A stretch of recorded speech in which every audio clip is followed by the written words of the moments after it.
성찬은 누구나의 양식이 아닙니다. 교회를 다닌다 해서, 신앙을 가졌다 해서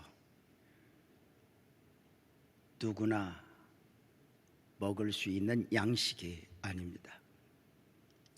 성찬 예배는 예수님의 살과 피를 먹고 마시는 예배입니다.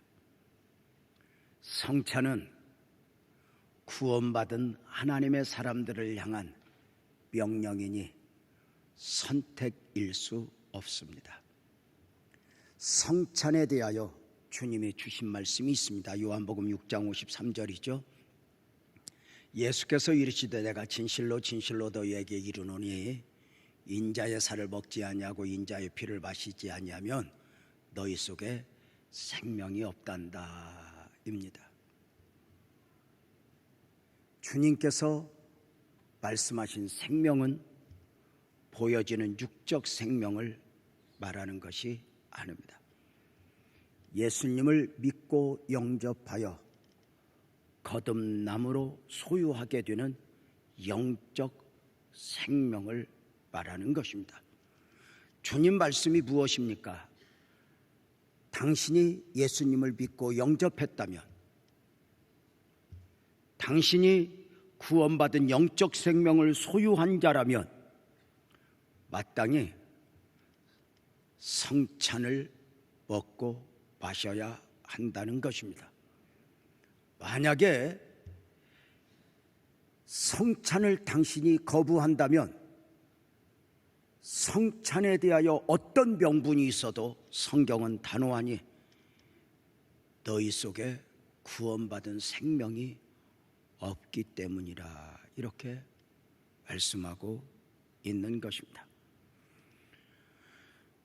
성찬 예배를 드리면서 우리는 구원받은 백성임을 확인하고 세상에 살지만 세상에 속한 자가 아니라 하늘에 속한 하늘의 시민권을 소유한 사람임을 확인하면서 성찬 앞에서 나는 누구인가? 나는 누구여야 하는가? 나는 무엇으로 사람이어야 하는가? 신앙의 온매무새를 다시 한번 가다듬고 주님 앞에 나를 세우는 것입니다. 특별히 성찬 앞에서 우리는 저와 여러분을 향한 하나님의 마음을, 주님의 기대를 읽을 수 있어야 합니다. 오셨던 목적 그대로 십자가를 지신 예수님은 오셨던 목적 그대로 십자가를 지시기 위하여 십자가의 대속의 죽음을 위해 높이 달리셨습니다. 예수님이지만 육신의 생명을 입고서 그 십자가의 길이 얼마나 험한가 아시기에 아바 아버지 할 수 있거든 이 산이 내게서 지나가기를 원합니다 거절하고 싶었지만, 그래 겟세마네 기도 동산에서 땀이 흐르고 피가 되기까지 몸부림쳐 기도했지만 결국은 나의 원대로 마옵시고 아버지 원대로 되기를 원합니다 하고 그 십자가의 길을 걸으셨고 십자가를 지셨습니다. 예수님이심에도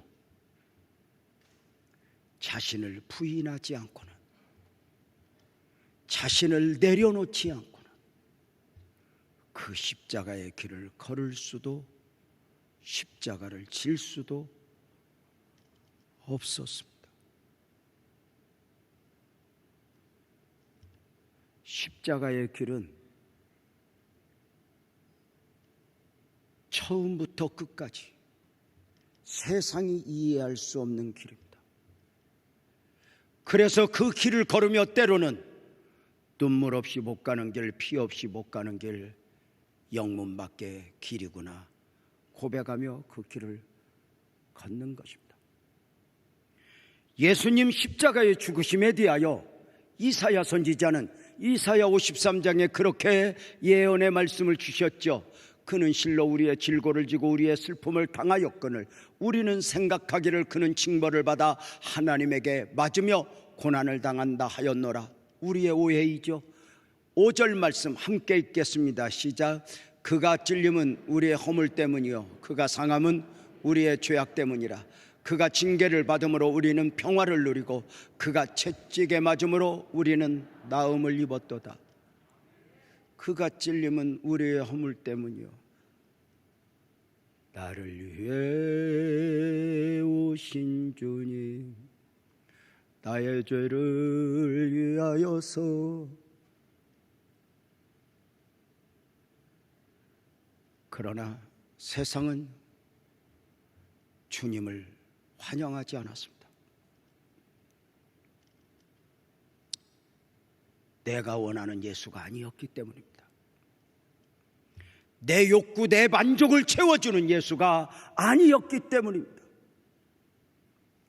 그래서 우리 주님은 심지어 3년 반 동안 함께 했던 제자들마저 외면한 가운데 그 십자가를 외롭게 비아 돌로로사 그 길을 걸어야 했고 결국 십자가를 지셔야 했습니다.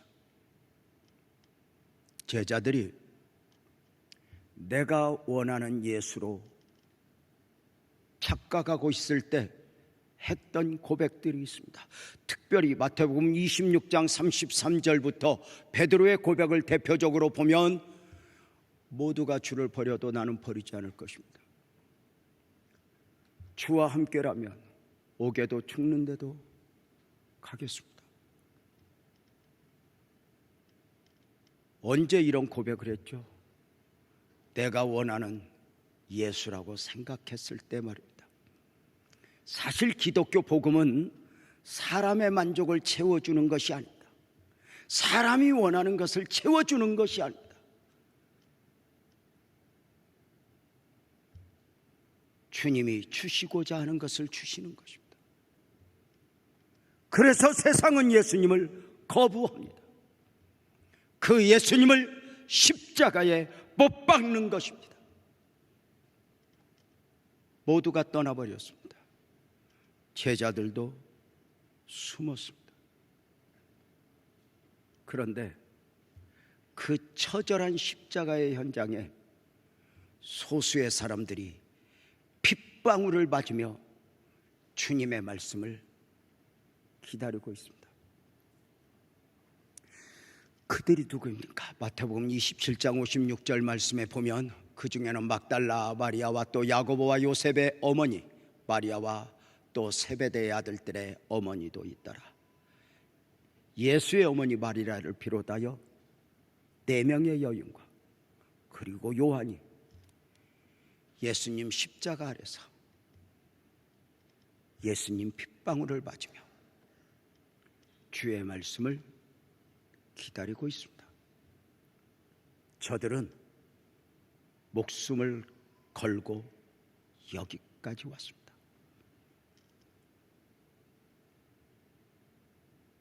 예수님이 어떤 말씀을 주실까?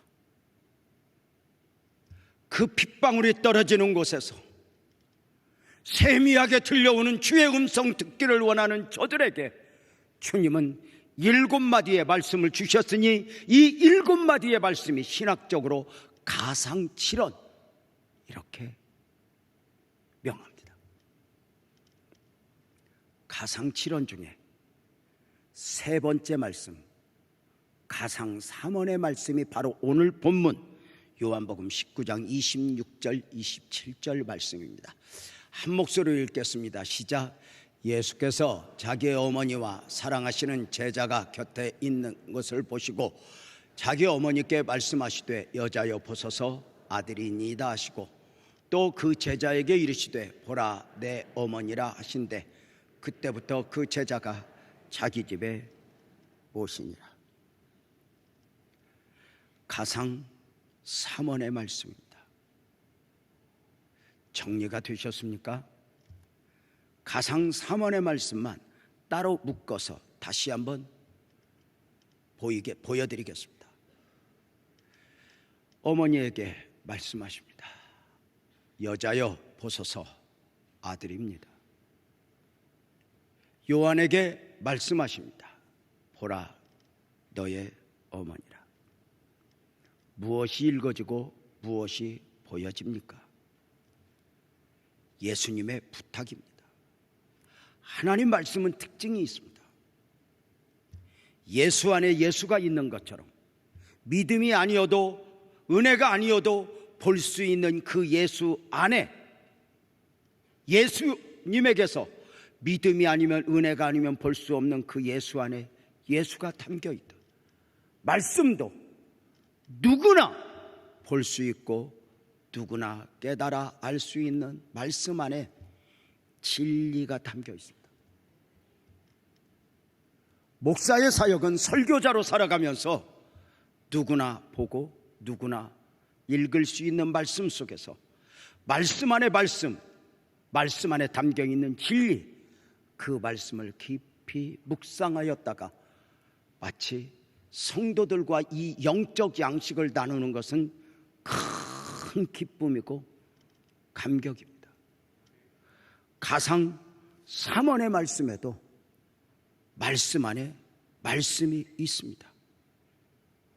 이 말씀 안에서 우리는 하나님의 마음을 읽어보는 것입니다. 가상 3원의 말씀 다시 보여드리겠습니다. 여자여 보소서, 아들입니다.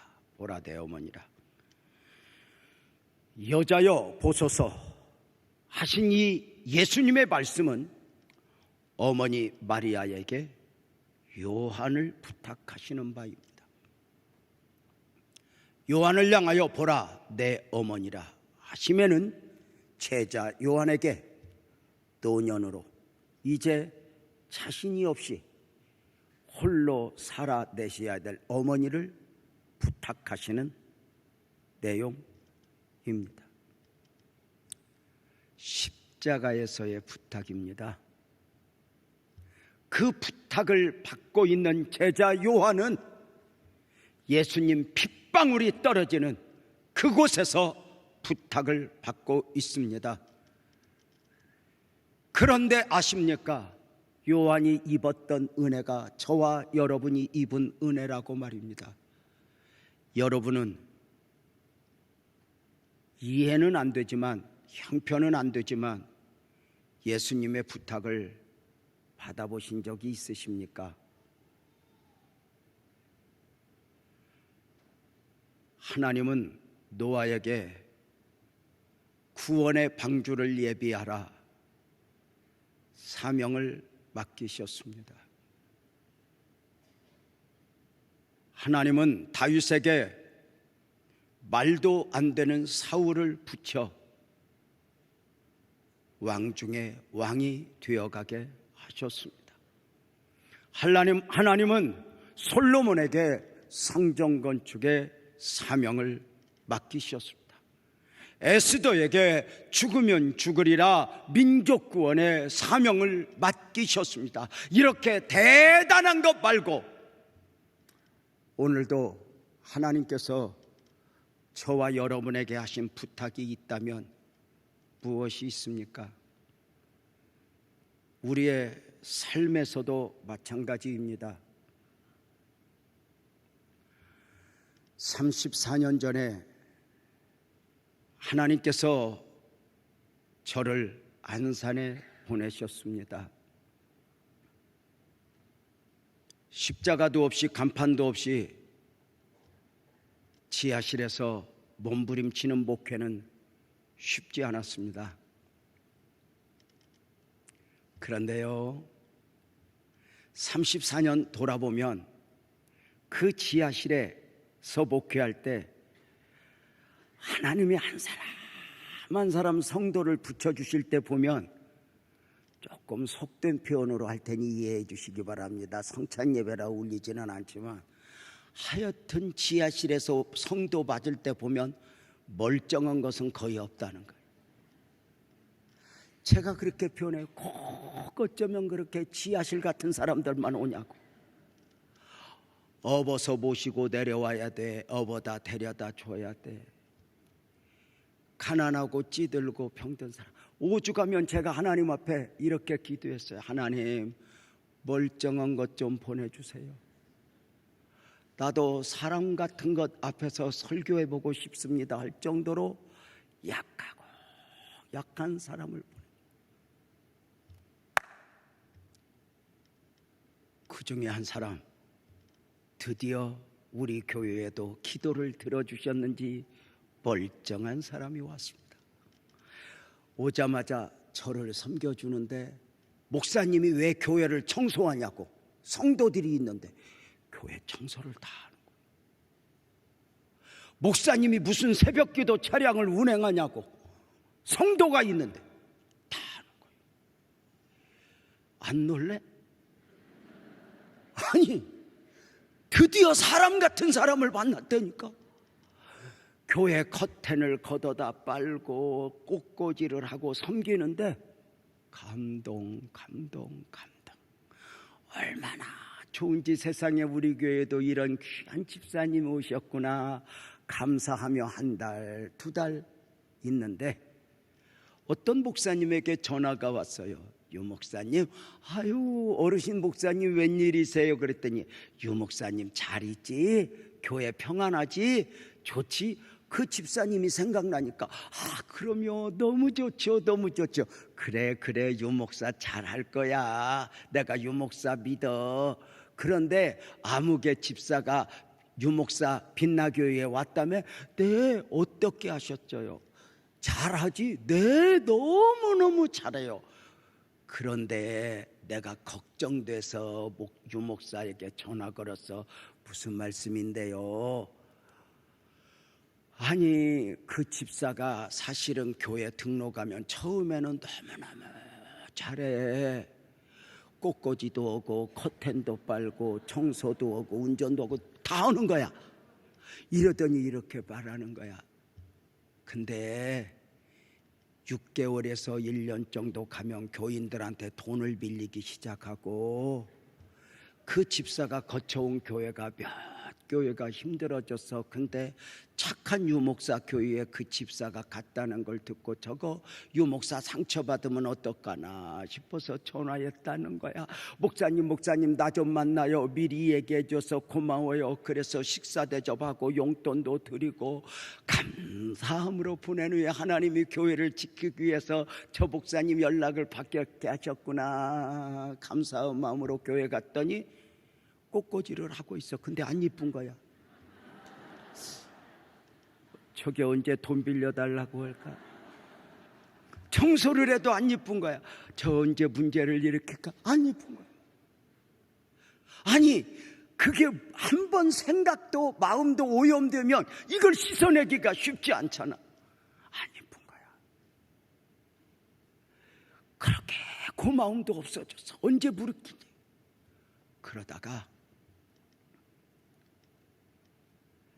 문제가 기도가 안 돼. 답답해. 그래서 하나님 앞에, 하나님 기도가 안 돼요. 깨닫게 해주세요. 그랬더니 그 집사에 대한 생각이 나는 거야. 그래서 울면서 하나님 앞에 얘기해. 하나님, 근데 왜 내가 그 아무개 목사님한테 전화 받고 만났어요. 그 집사님이요, 처음에는 꽃꽂이도 하고 커튼도 빨고 청소도 하고 운전도 하지만요 1년 있으면 돈 빌린대요. 교회 힘들게 할까 봐요. 하나님 어떡하면 좋아요? 그랬더니 하나님이 그때 주신 감동이야. 맞다 재명아, 그 집사 그 목사에게 들은 그대로다. 근데 내가 그 집사 사랑해. 그래서 그 집사를 부족하지만 이 목사에게 저 목사에게 맡겼지만 너와 똑같은 마음으로 품어주지 않더라. 그래서 너에게 맡겼다. 너는 품어줄 수 없니? 순간 그 집사님보다 더 추한 내 모습이 보이는 거예요. 그 집사 잘 감당해 줘라. 알았어요, 예수님. 이제 내 안에서 싸워 그 집사를 품어주는 거예요. 내 생각과 달리 의도적으로 가서 칭찬도 해주고, 한 번씩 물어봐서 돈 빌려줄까?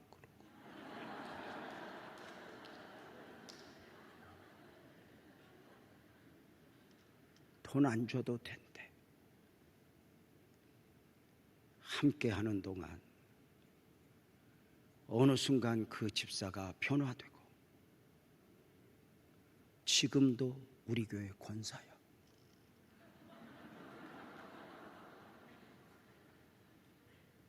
그런데 자식하고 똑같이 성도는 옛날 것을 잊어버린다는 데 특징이 있어. 중요한 것은 주님이 우리에게 부탁하신 거예요. 이 작은 부탁을 한 사람 한 사람 감당하면서 하나님의 마음을 읽게 하고, 작은 일에 충성하였으니 크고 대단한 것 말고 작은 부탁, 그 안에 그 하나님의 마음을 읽고 감당하면서 은혜를 입으니 이만큼 은혜를 입은 거 아닐까?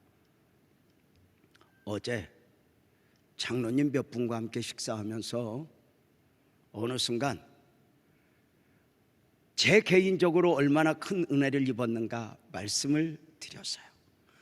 34년 전에 신대원을 졸업하여 목사로 안수받기를 준비하고 있을 때, 당시 우리 같은 학년 신대원 동기들이 주야간 약 370명이 넘었어요. 참 많았죠.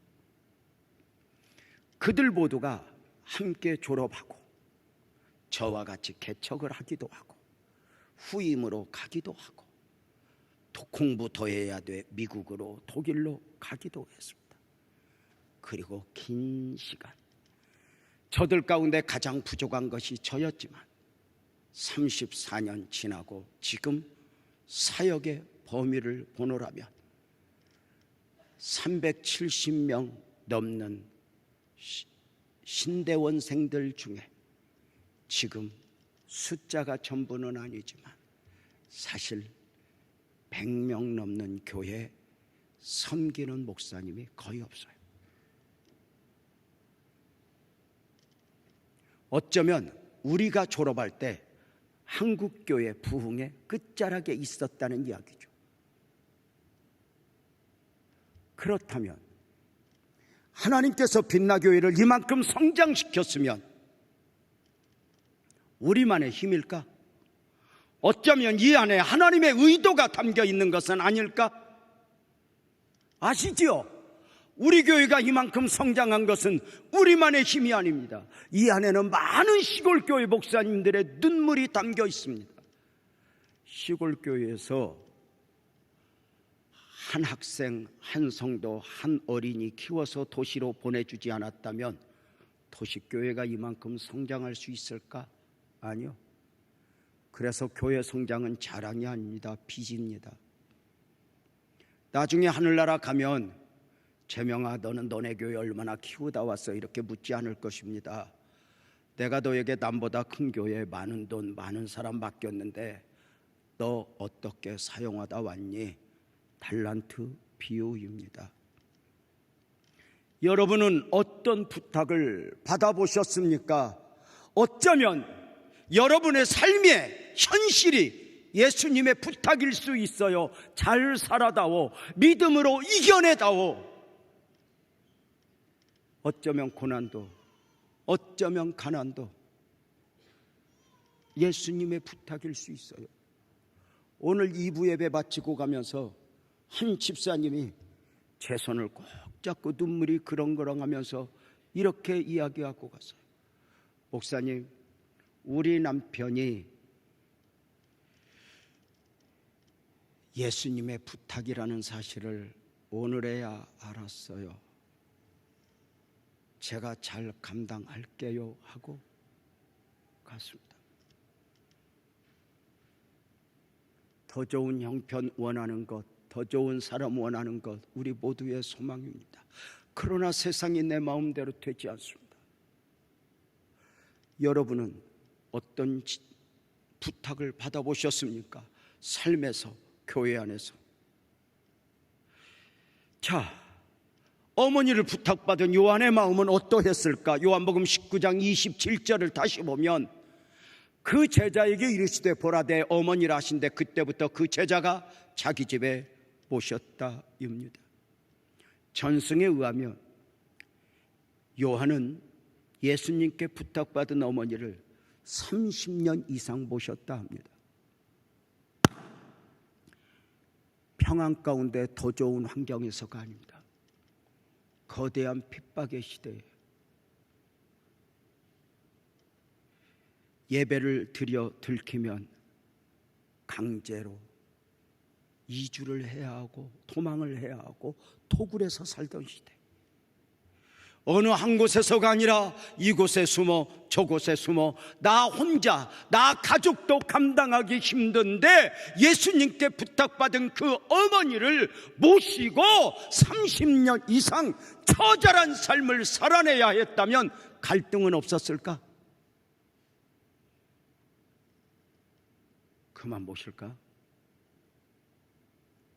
이제 이 정도 하면 되지 않았어? 하는 마음 없었을까? 삶에서도의 갈등이지만 사역에서의 갈등은 없었을까? 같은 제자 출신들, 제자들의 사역 현장을 보면서 말입니다. 도마가 인도로 갔다네. 어떤 사도는 어디 가서 교회를 개척했는데 한 도시를 부흥시켰다네. 또 엉뚱한 사도 바울이 나와서 자칭 사도라 하며 큰 복음의 역사를 이루는 모습을 보면서 갈등하지 않았을까? 나는 언제까지 이 어머니 한 분 보셔? 그래서 때로는 인간의 생각이 들 수 있지 않을까? 나는 원래 대단한 사람이야. 나는 이렇게 한 노인이나 모시고 있어야 할 사람이 아니야. 나는 큰 일을 해야 할 사람이야. 그래서 어머니를 이제 내가 모시는 건 여기까지 하고 요즘식으로 바꿔보겠습니다. 요양보호사 자격증 가진 분 모셔다가 예수의 어머니인데 내가 부탁받았어. 근데 당신이 이 예수의 어머니 좀 잘 모셔주시오. 내가 돈은 드리겠소. 그리할 수 있지 않았을까?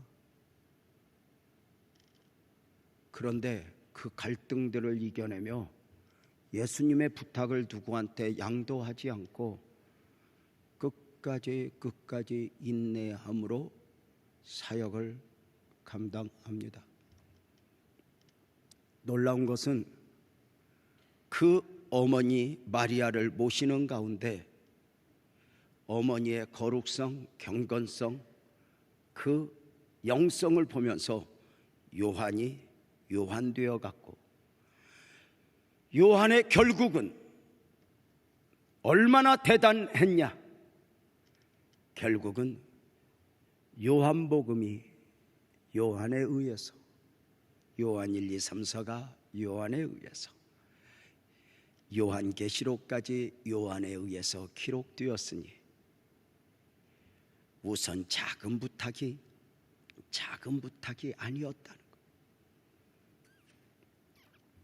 이 부탁이 크냐 작냐가 아니라 예수님의 부탁이기에 귀한 것이고 예수님이 맡긴 사명이기에 귀한 것이죠.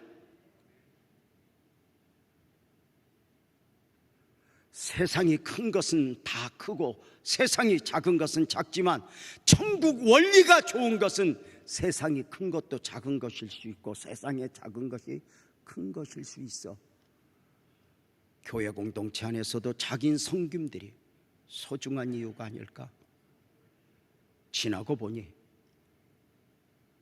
어머니를 모시는 작은 일이 아니었고 그 안에 하나님의 의도가 담겨 있었다는 거죠. 우리는 여기서 또 한 사람이 생각이 나요. 누구죠?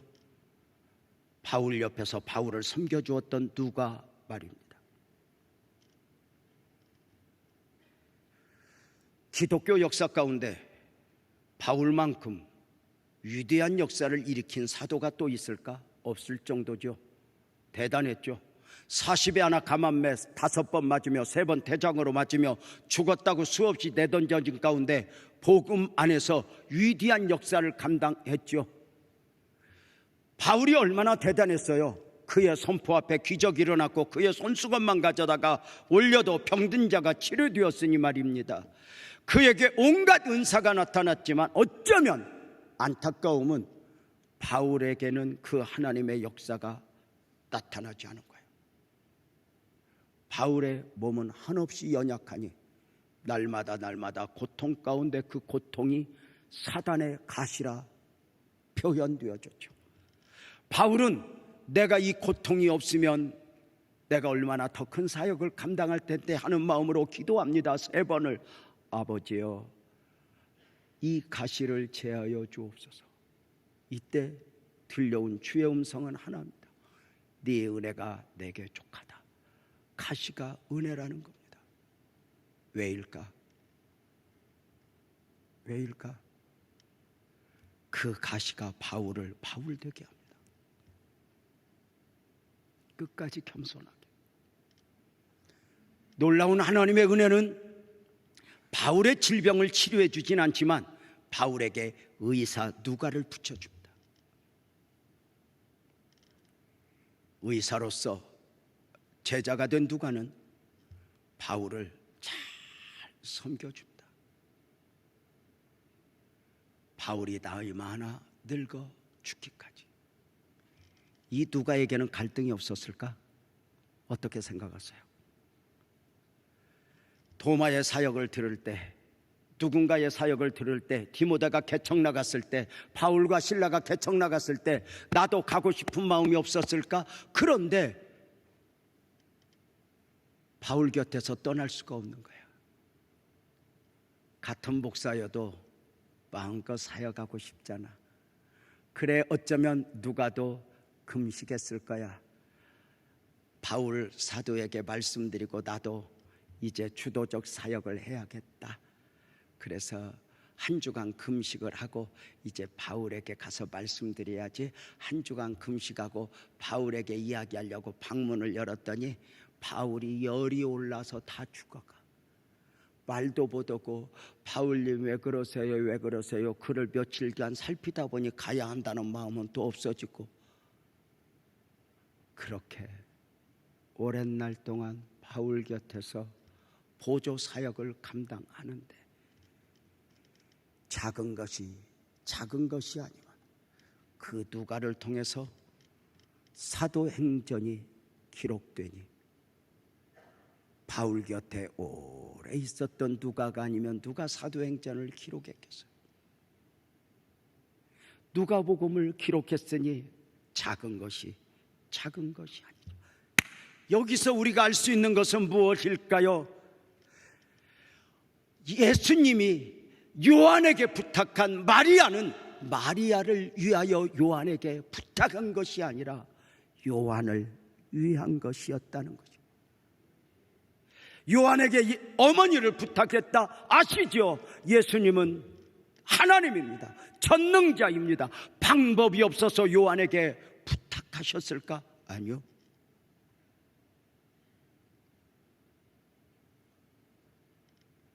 네가 좀 어머니를 감당해다오. 어쩌면 십자가 앞에서 도망했던 요한을 다시 십자가 앞에 오게 하였음도 주님이 아니었을까? 여러분, 요한이 얼마나 모가 많이 났던 사람이에요. 십자가에서 예수님의 부탁을 받기 전에 요한의 모습을 한번 볼까요? 마가복음 10장 35절부터 37절에 보면은 세베대의 아들 야고보와 요한이 주께 나와 여짜오되 선생님이여 무엇이든지 우리가 구하는 바를 우리에게 하여 주시기를 원합니다. 너에게 무엇 해줄까? 37절 여짜오되 주의 영광 중에서 하나님의 나라가 아버지의 나라가 세워지면 우리를 하나는 주의 우편에 하나는 좌편에 앉게 하여 주옵소서. 예수님, 우리들 한 사람은 외무부 장관 시켜주시고 한 사람은 내무장관 시켜주세요. 이때 제자들이 너는 무슨 일인가 제자들끼리 충돌이 일어났죠.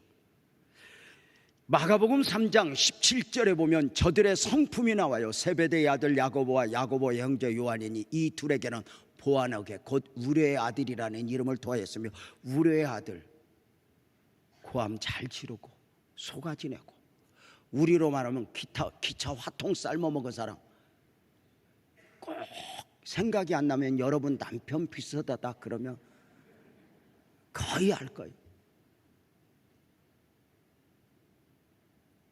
이렇게 뭐가 났던 그가 어느 정도로 열심히 있는 만큼 강박했냐면, 이 부분을 알 수 있는 장면이 있어요. 예수님께서 예루살렘을 가시기 위하여 돌아가는 것이 아니라 사마리아를 통과하여 가실 때가 있었는데, 그 사마리아 사람들이 예수님을 거부하는 거예요. 누가복음 9장 53절이죠. 예수께서 예루살렘을 향하여 가시기 때문에 그들이 받아들이지 아니하는지라 사마리아 사람들이 거부해요. 이때 요한과 야고보가 이것들이 누구인 줄 알고 우리한테 얼마나 능력이 나타나는데, 그때 했던 외침, 누가복음 9장 54절이죠. 요한이 이를 보고 이르되, 예수님, 우리가 불을 병하여 하늘로부터 불을 내려 저들을 멸하라 하시기를 원하시나이까? 저들 불로 병하여 멸해버립시다. 우리를 우습게 하는 저들. 이랬던 요한이 예수님의 어머니를 모시는 가운데 예수의 어머니의 거룩성, 경건성을 보면서 요한이 사랑의 사도로 거듭나고 요한복음을 기록할 만큼, 요한 1, 2, 3, 4를 기록할 만큼, 요한계시록을 기록할 만큼 깊은 영적인 사람이 되었다. 예수님의 부탁은 어머니를 위한 것이 아니라 요한을 위한 것이었어요. 이런 생각을 해봐요. 30년 넘게 요한이 어머니를 모셨으면 요한이 힘들었다 생각하지만, 어찌 생각하면 요한과 함께 사는 어머니는 쉬웠을까? 어떻게 생각하세요?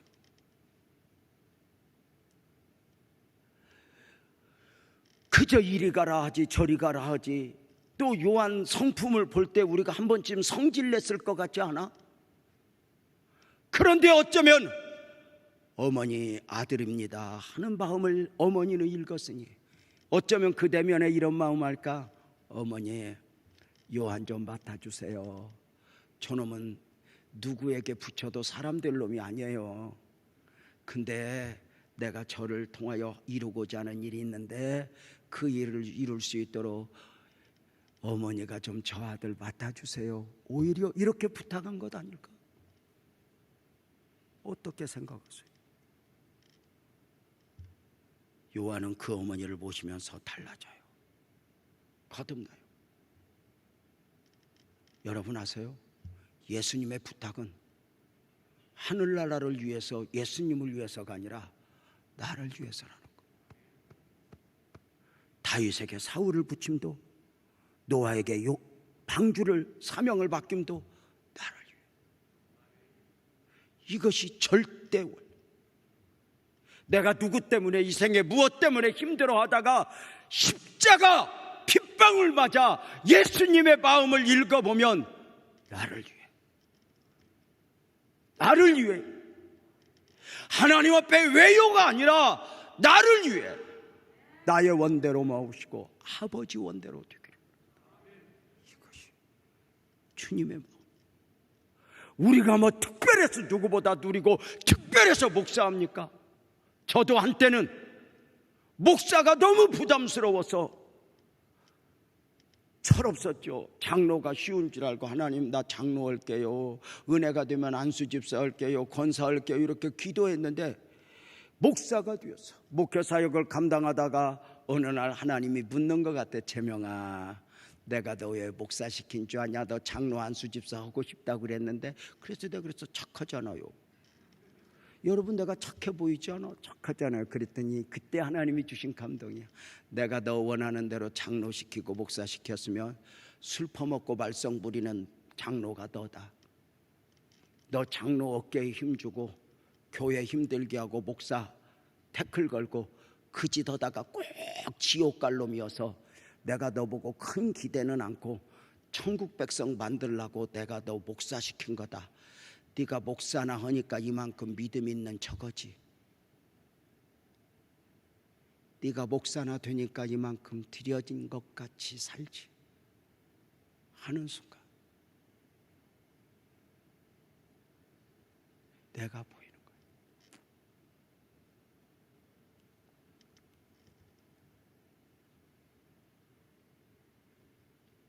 하나님은 실수가 없어. 내게 질병을 주셨다면, 자식의 아픔을 주셨다면, 사업장의 아픔을 주셨다면, 어쩌면 내가 원하는 예수는 아니지만 나를 위해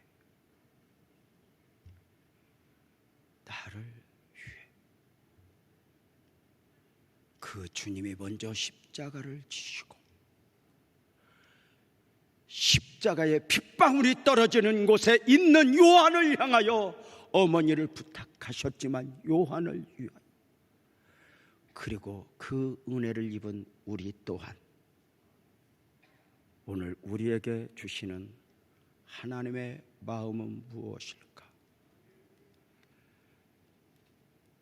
날 위하여 303장 찬